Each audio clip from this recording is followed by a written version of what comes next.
Olá, tudo bem? Mais uma vez, sou a professora Sheila de Ciências e a gente agora vai falar do tecido conjuntivo.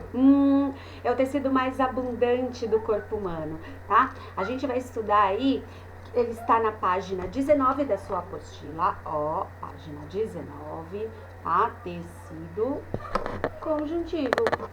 Aqui você pode observar, eu vou pedir para vocês colocarem a data aqui, tá? Que é a data de hoje aí que vocês vão receber essa aula, que é 24/3. Aqui eu vou pedir para vocês circularem o primeiro parágrafo. E tá vendo essas letrinhas, ó? Tem a letrinha, tem a letrinha, como é que faz aqui? Letrinha A, letrinha B. Aí lá na página 20 tem a letrinha C, D e E, tá? Cada uma dessas letras são os tipos de tecido conjuntivo que nós vamos estudar, porque o tecido conjuntivo, por ser o mais abundante, ele tem vários tipos, tá? Então, primeiro, qual é a característica do tecido conjuntivo? As células, elas são mais espaçadas. Entre as células eu vou encontrar substâncias variadas, tá? Ou uma substância mais densa, mais rígida, ou uma substância mais líquida. Enfim, vai depender do tipo de tecido conjuntivo que é, tá? É por isso que a gente encontra aí uma variedade muito grande de tipos de tecidos conjuntivos. E qual é a função do tecido conjuntivo que você grifou no primeiro parágrafo? Ele vai proteger, ele vai unir, ele vai sustentar, ele vai ajudar todos os outros tecidos a se manterem ali e auxiliando aí a distribuição de substâncias, dando rigidez ao corpo para formar um esqueleto, por exemplo, tá certo? Então, o primeiro tipo aí de substância que a gente pode encontrar entre as celulinhas desse tecido é chamada de substância amorfa. Na página 19, ela tá aqui, ó. Substância, deixa eu ver se dá para ver melhor assim. Substância amorfa, tá? Ela é feita principalmente de água e proteínas e ela aí vai ajudar a produzir tecidos conjuntivos ligeiramente mais maleáveis, tá? E tem aquele tecido conjuntivo que vai ter uma substância ali mais firme, como fibras, por exemplo, entre as células dos ossos. As células dos ossos são chamadas de osteócitos e entre elas não pode ter uma substância muito molenga. Você imagina se tivesse uma substância molenga, como é que ia ser um osso? Não ia ser, durinho assim não, tá? Então, entre as células dos osteócitos, que são as células dos ossos, nós encontramos muitas fibras de colágeno, entre outras proteínas, tá? Que vão ajudar aí a manter o osso firme, formar esse tecido ósseo, ok?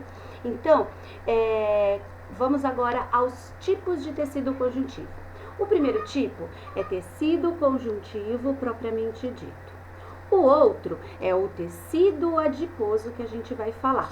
O outro que está lá na página 20 é o sangue ou tecido hematopoético, tá? E tem também o tecido cartilaginoso e o tecido ósseo. Esses tecidos são todos tipos de tecido conjuntivo. Ok? Então, vamos para o primeiro, que está na página 19, letrinha A. Tecido conjuntivo propriamente dito, tá? Onde que eu encontro tendão. Sabe no tendão? Não sei se você vai sentir, mas percebe que aqui, percebe aqui? Isso é um tendão, tá? Esse tendão, ele é formado de tecido conjuntivo propriamente dito. Ele ajuda a segurar os músculos nos ossos, tá? E isso o material que vai ter entre as células desse tecido conjuntivo, ele tem que ser um material nem muito firme e nem muito mole, né? Ele tem que ter substâncias específicas para ajudar a carne, que é o músculo, a ficar segura ali nos ossos. E é isso que vai permitir o movimento. Quando a gente tem um tendão rompido, a gente perde o movimento, Por isso que muitos jogadores de futebol acabam se aposentando antes, ainda muito jovem, porque às vezes rompe o que eles chamam de ligamento. Esses ligamentos são os tendões, e aí ele vai ter o mesmo movimento dependendo do rompimento? Não vai, tá? Então é muito sério rompimento de tendões, certo? Que mais? Tá? Agora nós vamos falar do tecido adiposo. O tecido adiposo é a gordura banha, tá? Que é um tecido que ajuda a nos proteger. Por exemplo, aqui, ó, nessa parte das mãos e dos pés, são chamadas de coxins, tá? A gente tem uma quantidade de tecido adiposo importante, porque você imagina, ó, você tá batendo palma. Se você ficar se batendo palma por muito tempo, vai incomodar, mas assim, não vai doer. Agora, fica com a mesma força, a mesma intensidade de força no rosto. Seu rosto não vai aguentar, porque tem menos tecido adiposo nessa região do que aqui, tá? Então, o tecido adiposo, ele também vai ajudar a amortecer impactos, tá? Além também de ajudar a distribuir as substâncias e armazenar substâncias para posterior necessidade aí, energética, tá? Então, quando a gente come excesso de carboidrato, a gente acaba engordando, tá? Esse excesso de carboidrato, ele vai se acumular em tecido que nós chamamos de adiposo, feito por células adiposas, que tá aqui, ó, na página 19. Essa é uma célula adiposa. Essa parte amarela aqui, ó, é onde é acumulado toda a gordura, todo o carboidrato em excesso que você ingeriu na sua alimentação, tá? Então, uma vez uma célula dessa produzida, para você acabar com essa célula, meu Deus. É por isso que algumas pessoas acabam tendo aquele efeito sanfona. Engorda e emagrece, engorda, emagrece, engorda e emagrece, porque ela produziu célula adiposa. O ideal é não produzir células adiposas. E como fazer isso? Atividade física, mantendo uma alimentação equilibrada, ok? Eu espero que vocês tenham entendido aí a parte do tecido adiposo. O próximo tecido é o tecido hematopoético, que está na página 20. Ó, página 20, tá? O tecido hematopoético é assim que se escreve. Também pode ser chamado de sangue, tá? Ele é pegajoso, ele é viscoso, tá? Entre as células, ele é um tecido líquido, tá? Então, entre as células do sangue, a gente encontra o plasma, que tem muita proteína, tem água, tem muitas substâncias que vão ajudar até nos proteger, por exemplo, do Covid-19, se a gente entrar em contato com esse vírus e nós tivermos uma saúde bacana, nosso sistema imunológico vai produzir anticorpos, e esses anticorpos contra o Covid-19, por exemplo, vão ficar circulando entre as células sanguíneas. E se a gente entrar em contato com esse Covid-19, o que vai acontecer? A gente tem um anticorpo pronto, preparado para destruir esse indivíduo parasita aí, certo? Por que algumas pessoas acabam tendo outras complicações com o Covid-19?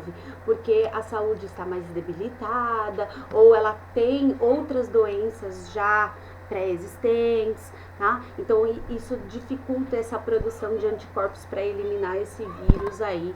E aí, esse anticorpo não vai combater, não vai ter uma eficácia 100%. Tudo bem até aqui? Então, qual vai ser a função do sangue? Regular, transportar, aquecer, proteger. Essa vai ser a função aí desse tecido hematopoético. Beleza até aqui? Então, essas são as características principais, ok? Bom, vamos agora falar do tecido cartilaginoso. Tá aqui na página 20. Tecido cartilaginoso, letrinha D, tá?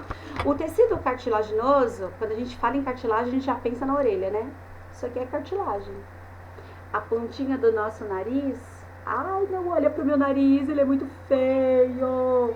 A pontinha do nosso nariz é feita de cartilagem, tá?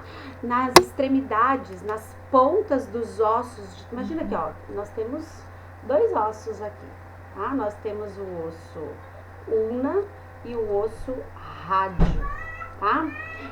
Esses 2 ossos, eles, na cabeça dos ossos tem uma estrutura lisa. Essa estrutura lisa é cartilagem. Por quê? Na hora que a gente for fazer isso, ó, ocorre um deslizamento entre os outros ossos. E se não tiver essa substância lisa, o osso ia roçar com outro osso, ia esfregar no outro osso, ia lixar.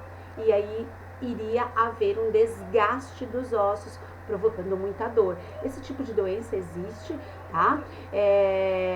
Mas não é disso que a gente vai falar agora. Então, o tecido cartilaginoso, ele também ajuda a formar esse tubo aqui, ó. É um tubo respiratório, tá? Chamado traqueia. São anéis de cartilagem que vão levar o ar, conduzir o ar, né, para os brônquios e dos brônquios para os pulmões. Belezinha até aqui? Então, muitas partes do nosso corpo, é feito aí com tecido cartilaginoso. E as principais funções, então, aí é ajudar nessas estruturas de articulação, de condução aí de materiais, por exemplo, como é o caso do ar, tá? É isso. E tecido ósseo, página 20, letrinha E, tá? É o tecido que vai fabricar os nossos ossos. Ele não pode ser muito duro e também não pode ser muito molenga. Ele tem que ter suas características, esse tecido, para ser suficientemente nem tão rígido e nem tão mole, tá? Porque se ele for muito duro como um vidro, por exemplo, qualquer pancadinha vai trincar esse osso vai quebrar, tá? Ele não pode ser totalmente duro, mas ele também não pode ser totalmente mole, senão você não conseguiria se sustentar, certo? Ele não ia ter a função de proteção, de sustentação, tá? Além do que, o tecido ósseo também produz, sabe o quê? Células sanguíneas, olha que incrível. Então, dentro dos ossos longos, principalmente o fêmur, que é o osso da coxa, o maior osso do corpo humano, lá dentro tem o popular que a gente chama de tutano. Aquilo é medula óssea. A medula óssea, encontrada nos ossos, ela vai produzir células sanguíneas. É por isso que quando uma pessoa tem leucemia, que é o câncer de sangue, ela vai precisar de um transplante de medula. Que medula é essa? Tem gente que acha que é a medula espinhal. E não é medula espinhal, é medula óssea. É esse tutano dos ossos, onde eu vou encontrar células que produzem células do sangue. Belezinha até aqui? Eu espero que vocês tenham entendido. Isso é tecido conjuntivo. Beijinho, beijinho. Tchau, tchau.